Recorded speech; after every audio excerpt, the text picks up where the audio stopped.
Eu estou do outro lado do Atlântico, mas as minhas raízes estão aí. Eu vivo e respiro, hã, mesmo morando aqui, muito o Brasil. A gente não pode não muda pode mudar de nacionalidade, mas não muda de raiz, não muda de solo. A situação no Brasil hoje me preocupa muito. Me preocupa porque, por uma razão muito particular e de coisas que eu, passei, esse senhor que está na presidência, não só quando fez aquele voto vergonhoso na demissão da Dilma, elogiando o Ustra, deveria já ter sido condenado e penalizado por isso. Na Constituição é proibido fazer, propaganda de tortura, e não só ele fez propaganda da tortura, elogiando o Ustra, mas o Ustra, além de torturador, é um assassino. Eu assisti na OBAN, vi um camburão com um prisioneiro dentro, algemado. Esse mesmo prisioneiro algemado, no dia seguinte estava nos jornais, cortado em pedaços, mutilado.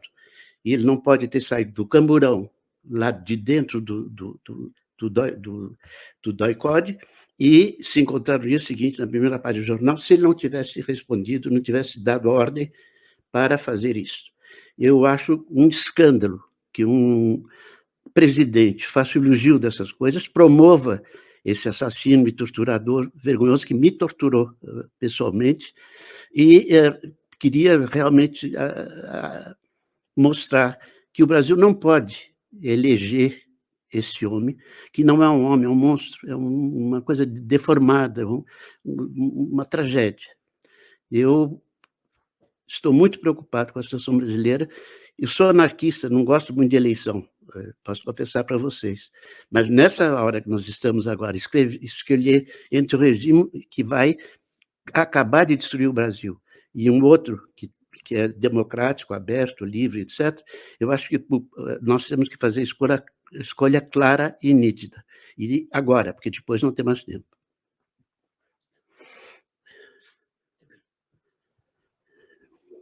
O senhor definiu Bolsonaro como um monstro, citando essa apologia que ele faz à tortura.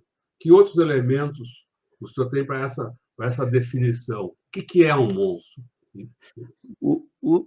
Eu sou universitário e eu vi agora que, em socorro, em última medida, ele redevolveu o financiamento para as universidades. Isso é medida eleitoral pura, porque ele já tinha retirado esse dinheiro, viu que pegava muito mal, que teria contra ele os universitários, professores, alunos e funcionários, e fez essa medida, permitiu essa medida, esse retorno, puramente eleitoral. Esse orçamento secreto, eu nunca vi coisa mais vergonhosa. O Brasil nunca foi um país muito admirável. O último país a terminar com a escravidão, o último país a se libertar da potência europeia, mas, mesmo assim, nunca se chegou ao grau de absurdo de fazer votar um crime por uma Câmara de deputados submissa completamente, comprada, e agora elegendo mais ainda uma outra Câmara, mais vergonhosa ainda do que a anterior. Não, esse processo não pode continuar. Não é possível que tanta vergonha, tanta humilhação, tanta decadência se acumule no Brasil impunemente. Professor, o senhor foi um combatente contra a ditadura. Como é que o senhor compara esse momento com aquele momento do passado? A gente não aprendeu com todo o horror de uma ditadura militar? Como é que é possível fazer um paralelo entre o que a gente vive hoje e os anos 60, 70, 80? O Brasil tem a mania do jeitinho, né, do arranjo. E é um dos raros países que não fez o processo à ditadura, primeira ditadura, a ditadura anterior. Os militares se auto-inocentaram e isso passou e está assim até hoje. Não houve, de maneira nenhuma, uma formação oficial do governo democrático a respeito da ditadura. Aquilo foi se arrastando um pouco. a impunidade desses assassinos, desses torturadores, que mataram jovens, velhos, não importa a idade, mataram vergonhosamente, está custando. A nossa juventude, os que eles não assistiram, não têm conhecimento próprio da antiga ditadura, não tem informação histórica, não tem informação clara do que aconteceu. Fica esse clima de amigos, irmãos, solidariedade, etc., etc., e isso é muito negativo. É preciso haver uma justiça clara, uma condenação clara. O Supremo Tribunal deveria já ter se pronunciado de uma maneira clara e evidente, devia uma atitude pedagógica nas universidades, nas escolas, etc., sobre esse período, deveria ter sido feito. Não foi, nós estamos pagando essa mania do jeitinho brasileiro, um arranja aqui, arranja ali, que sempre foi a nossa tragédia. Eu acho que faltou essa parte de informação, faltou o julgamento primeiro, faltou levar os torturadores, os assassinos à justiça e a condenação. Em seguida, faltou uma formação da nova juventude quanto à primeira ditadura. Eu queria fazer uma advertência. A ditadura não chega de mansinho e vai entrando, não, chega de repente. O Bolsonaro, nesse segundo mandato, se ele tivesse um segundo mandato, vai instaurar uma ditadura muito mais profunda talvez do que a primeira. Os militares já estão lá, em todos os postos importantes da República, do país. O momento é muito grave, e o voto de cada um é importantíssimo. Eu, anarquista, no Brasil, teria votado. Eu não posso votar porque teria que ir para Paris, etc., não foi possível. Mas não é questão de voto, atualmente não é voto, como todas as outras eleições, é uma decisão de civilização, de regime, de democracia ou não democracia. Professor, o que o senhor diria, então, para os seus alunos? Porque a gente está também um pouco apreensivo aqui com a eventual vitória do bolsonarismo no próprio estado de São Paulo. A gente fica pensando nas universidades, nas escolas, né? O que significaria a gente ter um governo bolsonarista aqui em São Paulo. Para a USP, para a Unicamp. Para a USP, para a Unicamp, para a Unesp, enfim, para as escolas públicas. O que o senhor diria se estivesse na frente dos seus alunos na USP? O que o senhor diria nesse momento? O que os estudantes estão muito parados? O que eles deveriam fazer? Qual mensagem o senhor passaria para os seus alunos? O movimento estudantil, naquele período dos anos 60, era fortíssimo, poderosíssimo, engajado, militante. Eu não posso falar nada do movimento estudantil hoje no Brasil, porque não estou aí, não conheço, não acompanho. Mas eu acho que os estudantes têm uma responsabilidade social muito grande.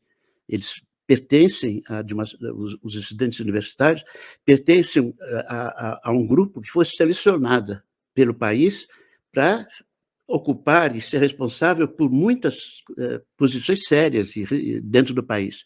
Os estudantes não podem ficar inertes, não podem ficar indiferentes ao que está acontecendo, ao que risca de acontecer. Eu me lembro ainda de 64, quando houve o golpe vergonhoso, triste, e poucos dias depois, poucas semanas depois, acho que nem foi muitas semanas, não, pouco tempo depois, já havia na FAO de São Paulo, onde eu ensinava já, uma comissão de inquérito policial militar. Eles vieram, se instalaram na sala na qual eu dava aula, e lá chamava os professores para fazer interrogatórios ridículos, e foi daí, por exemplo, que João Villanova Artigas saiu preso da Escola de Arquitetura que ele tinha fundado e foi levado para uma prisão no navio, etc. Eu fui interrogado também nesse processo, e era humilhante. Na sala que você dá aula, de repente você é interrogado por uns cretinos, uns imbecis, da maneira mais primária e violenta e arrogante que se possa imaginar. A FAO foi decapitada nesse momento. Tiraram o principal professor do mais ilustre, o fundador da escola, levaram preso. No mesmo momento, o Paulinho, que vocês sabem, foi arquiteto ultra premiado agora, também foi afastado da escola, e outros professores foram afastados. Mas, mais tarde, ainda mais, houve uma outra leva de afastamentos de gente proibida. Eu mesmo, depois da prisão, fui impedido de assumir o posto do qual eu tinha direito, legal e jurídico.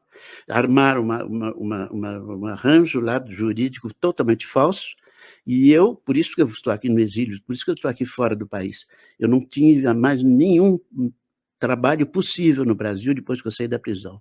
Eu estava completamente marcado, a universidade ilegalmente impediu a minha renomeação para que eu continuasse a ensinar, e eu tive que vir embora, graças ainda uma vez ao golpe. Eu acho que os estudantes, mas não só os estudantes, qualquer pessoa sensata, com um pouco de luz na cabeça, tem que impedir, tem que votar contra essa situação que vai ser uma hecatombe, vai ser um desastre se esse sujeito for eleito.